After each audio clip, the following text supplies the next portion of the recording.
Des poulies qui ronronnent, des courroies toutes neuves qui entraînent tout un mécanisme. Pascal Rabin, le menuisier, observe son œuvre avec un œil à la fois scrutateur et admiratif. Le bébé est né, il nous reste une petite partie à faire dans la partie basse, donc c'est mettre en place le tambour de triage. Le maïs égrené, avec des outils d'un autre temps, fournit la matière première pour tester le cœur de la minoterie, le fameux moulin. Un test grandeur nature, concluant pour Christophe, qui pilote le projet pour l'association du Vieux Domaine. Un moment vraiment émouvant, parce que refaire tourner cette machine 60 ans après, sur un bâtiment qui a plus de 150 ans, donc là vraiment c'est un moment de joie. Et pour cause, le dernier moulin à maïs de la Réunion renaît quasiment de ses cendres. Les pièces d'origine, comme cette roue du tambour principal, ne menaient plus très large.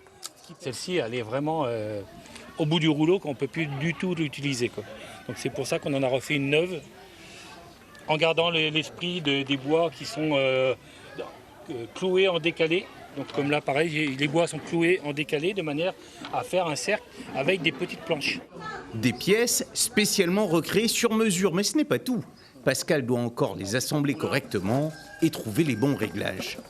Sorti du broyeur, donc on a pu récupérer l'ensemble qui comprend tout à l'intérieur. On mettait la farine, le soso, le maïs cassé.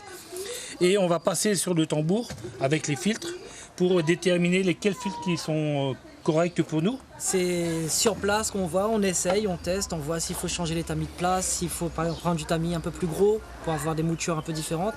Mais là, c'est clair que c'est en essayant qu'on saura. Remettre l'ouvrage sur le métier, sans être de la tapisserie, le résultat fait plaisir à voir. De l'outil à la salle qui l'abrite, tout a été restauré de main de maître.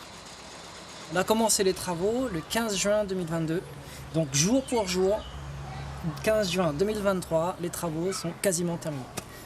Et le moulin est en fonctionnement. À découvrir le 1er juillet. Pendant tout un week-end, le Vieux Domaine ouvrira gratuitement ses portes pour l'opération Art de vivre réunionnais, en célébrant la relance du maïs pays, moulu sur place, dans le respect de la tradition.